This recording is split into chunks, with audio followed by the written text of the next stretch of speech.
Price Lord. நான் பார்த்தீங்கன்னா என் பேர் ராஜேந்திரன். நான் ஒரு 1 இயர் பிஃபோர் வந்து இந்த ஹம்பிள் பிகினிங் மினிஸ்ட்ரீஸில் நான் ஜாயின் பண்ணேன். அது எப்படி ஜாயின் பண்ணேன் அப்படின்னா, நான் ஃபேஸ்புக்கில் பாஸ்டர் ரோஷனோட இதை பார்த்து நான் என்னோடய ப்ரேயர் ரெக்வஸ்ட் வேண்டி அவர் நான் காண்டாக்ட் பண்ணியிருந்தேன்.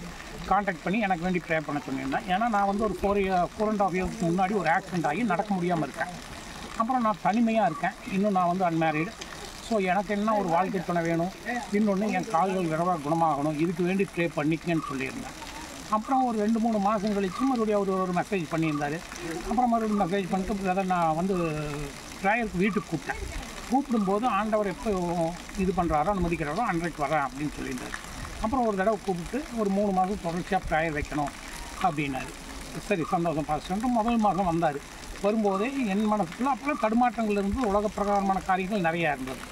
அப்போது அந்த இதில் இருக்கும்போது பாஸ்டர் முதல் தடவையே சொன்னார், இந்த உலக பிரகாரமான சிந்தைகளிலிருந்து வெளிவாங்க அப்படின்னு.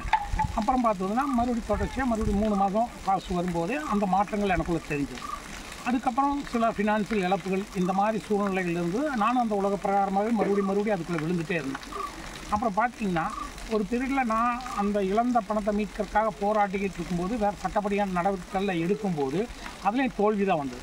அப்போ என்னென்னா அது மூலம் பாசிட்டிவ்கிட்ட பேசும்போது ஆண்டவர்கிட்ட நீங்கள் ஒப்பு கொடுத்துன்னு நீங்கள் எதாக இருந்தாலும் செஞ்சுருந்தீங்கன்னா உங்களுக்கு அது வந்து நன்மையாக முடிஞ்சிருக்கும் அப்படின்னு. அதுக்கப்புறம் சரி அப்படின்ட்டு நான் அதை ஆண்டவர்கிட்ட ஒப்பு கொடுத்துட்டு அதுலேருந்து பார்த்திங்கன்னா டெய்லி 8 மணிக்கு ப்ரேயர் நடக்கும். அப்போ ஆரம்பத்தில் பார்த்திங்கன்னா வேதத்தை வாசித்து தியானிக்கிறதுங்கிறது ஆகாது. ஆரம்ப காலத்தில் நான் அடிபட்டுருக்கும்போது வேதம் வாசிக்கிறது எப்படின்னா ஒரு நாளைக்கு 3 அதிகாரம் 4 அதிகாரம் வாசிப்பேன்.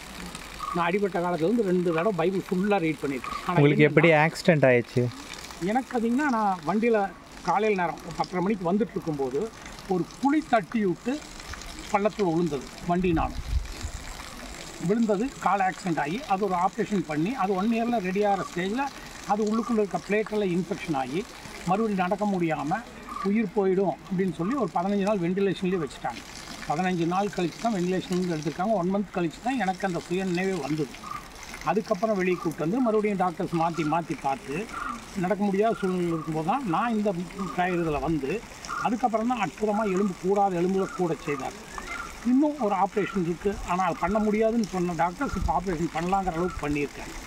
என்ன காரணம்னா நான் இப்போ 8 மணிங்கும் போது எந்த வேலை இருந்தாலும் இப்போ இந்த ஒரு 6 மாதம் ஆண்டவர்கிட்ட கொடுத்தபடி 8 மணிக்கு கரெக்டாக ஒரு நாள் தவறாமல் ப்ரேயர் இது வரைக்கும் அட்டெண்ட் பண்ணுறேன்.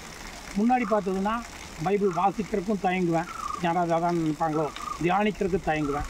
ஆனால் இதில் உள்ளே வந்ததுக்கப்புறம் வேதம் வாசிக்கிறதும் சரி, தியானிக்கிறதும் சரி, அதே மாதிரி பாடல்கள் பாடுறதும் சரி, மற்றவங்களுக்காக ஜெபிக்கிறதும் சரி, நான் இந்த ஊழியத்தின் மூலமாக வந்து கற்றுக்கொண்ட விஷயங்கள் இந்த அளவுக்கு அருமையான விஷயங்களை கற்றுருக்கேன். முதல் தயக்கத்திலேருந்து வெளியே கொண்டு வந்து ஆண்டவரை பற்றி உண்மையாக இதை வந்து நான் மற்றவங்களுக்கு சொல்லணுங்கிற தகுதியை ஆண்டவர் வந்து இந்த ஊழியத்தின் மூலமாக எனக்கு கொடுத்துருக்கார். இது வந்து எனக்கு வாழ்க்கை கிடைச்ச பெரிய ஆசீர்வாதமாக நான் நினைக்கிறேன்.